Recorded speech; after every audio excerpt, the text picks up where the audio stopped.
Ja, hjertelig velkommen tilbage. Her danser den glade viking, og her sidder en af de andre glade vikinger, Thomas Kvade. Han er så i gang med at fortælle en af hans amerikanere, Christian Cavanaugh, hvad han skal gøre i aften for at få succes mod ham her. Willis Wallace Emmanuel, en af de spillere i Randers, der har været under lidt beskydning, og vel egentlig med rette. Randers kæmper her mod Aalborg Vikings. Velkommen tilbage her til Aalborg Stadionhal. Vi skal, at Aalborg skulle trække det længste strå. Her har vi lige den første scoring, hvor vi altså lige ser, at han får snedet skosålerne ind over trepointslinjen.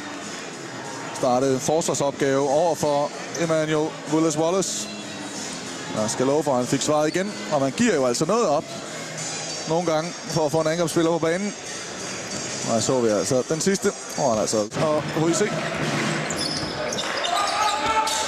Thomsen på toppen. Lasse Christiansen, han har ramt et skud, her rammer. Men i Randers tilfælde i øjeblikket, så er de nødt til det. De har jo fået fine skud, det er jo ikke, fordi Aalborg har lukket dem ned. De har bare ikke ramt. Ja, vi Kvade. Sådan et ord. Det der, det er uheld og udtur. Så kan jeg heller ikke flere ord med u. Det skulle lige være ulykke, men så skal vi nok helt til ende med kampen. 3 point, Søren Hansen. Og så er Cavanaugh alene. Og en seriøs skrald, der virkelig rykker kurven her i Aalborg. At 8 point til Randers kæmper, det er ikke godt nok. Nej, det er langt fra godt nok, og specielt er det ikke godt nok, fordi man savner lidt Ivan Miskovic derinde. Spørgsmålet er, hvor lang tid han kan holde ham på bænken, før han er nødt til at satse lidt. Med 2 fejl har han. Ja. Kommer Thomas Kvade med, hvor vi ser Joshons 2-håndsdunk. Ja, men Thomas er godt klar over, hvor vigtig den her kamp den er. Og dejligt at se, at der er en træner, der kan vise noget entusiasme på sidelinjen. Rigtig fedt. Ja, han har været ude af træning så længe. Det er jeg ikke helt klar over. Her får vi til gengæld en god bevægelse. Endelig 2 point fra ham i perioden, og så gik det fuldstændig galt. Her har vi en af profilerne, absolut, Joshon Vance. Han har spillet fantastisk indtil videre. Og han har i hvert fald styret luftrummet i den ene ende af banen.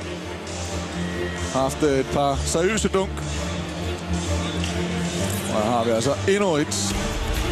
Og den er også god. Og eventuelt ved at... Og så en jubler. It just snatched it away. Everybody's trying to be a hero. Everybody want to get a shot on TV. Well, guess what? It ain't working. Move the basketball. Cut. Screen for somebody else. Just find that long guy like we have been. Thompson, you've been relief guy on that. But you gotta come to the ball, okay? Against the zone, let's use the zone areas like we talked about. Let's get it here. Here, here, and here. Then good things will happen. We're getting the right kind of shots. We really are. We actually missed a couple that I don't think that we normally miss. Okay, but we all missed them in the second half. Okay, yeah. But it's really easy. It's the defense. Because the way that we play defense now, Randers is frustrated. Okay, we gotta come out in the second half and show that intensity from the beginning. We got it. Let's go, guys. Let's go. Come on. Hey guys, continue taking all the rebounds. All the rebounds! 1, 2, 3, fire!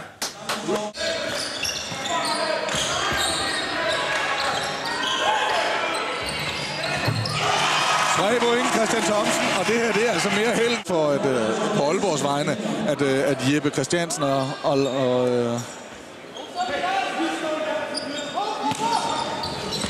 ja, de 2 Christiansen. Det går knap så godt for kronjyderne. Der er ikke mange kronede tider og perioder over det her. Ja, og den her kan du ikke gøre meget ved. Altså lige prøv at se den her flot scoring af Jeppe Christiansen. Men her i pausen, eller i den her timeout, der skal vi se på nogle positive og negative sider indtil videre i den her...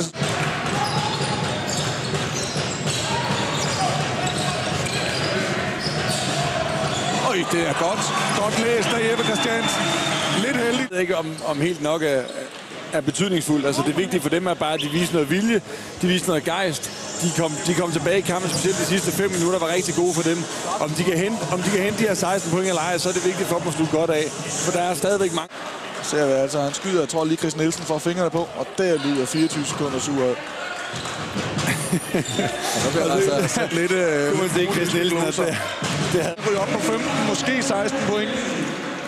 Ja, og imens Aalborg de scorer her for fejlen, så står Willis nede i modstandernes, hvad skal man sige, nede i energi. Og så gør han det beskidte arbejde, som ikke så mange andre har lyst til. Øj, det er ikke rigtigt. Måske kampens detalje. Han smider en alley-oop.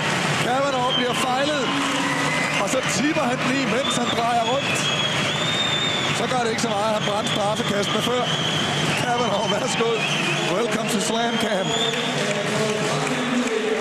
Og Florian her, han er oppe med knyttet næver. Og det samme gør publikum. Kampen slutter 80-68. 12 points sejr til Aalborg Vikings. Ikke et point for lidt. En noget skuffende kendsgerning til betragtning af, at de ligger i bunden af tabellen. Jeg er meget, meget skuffet. Jeg sad jo også og sagde, at jeg troede, at Randers ville vinde den her kamp, at det ligesom ville være nu, de ville få hul på bylden, men det ser ud som om, der er rigtig lang vej. Det gør jeg synes på den anden side, der kan man glæde sig over Aalborg. Jeg synes, man kan glæde sig over den energi, de bragte til kampen i dag. Jeg synes, man kan glæde sig over jyske opgør.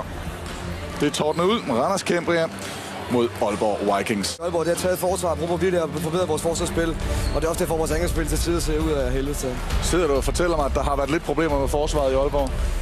Ingen kommentar. Til sidste kamp. Jeg synes, vi valgte Florian Hook, som var, jeg synes klart banens bedste spiller. Jeg synes, Deshaun Vance spillede en flot kamp, specielt i starten. Han fik mange billige point. Jeg synes, Florian han bandt spillet sammen rigtig godt i begge ender. Han reboundede godt for en guard. Han lukkede godt ned for Smedley. Han kreerede meget. Og så var han, da kampen lå på vippen, og Randers kom tilbage og lukkede ned til 8 point, så var der ham, der åbnede hullet. Han scorede 2 gange i træk.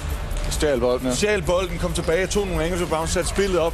Jeg synes, han er forskellen. Jeg synes specielt, Aalborg fungerede rigtig.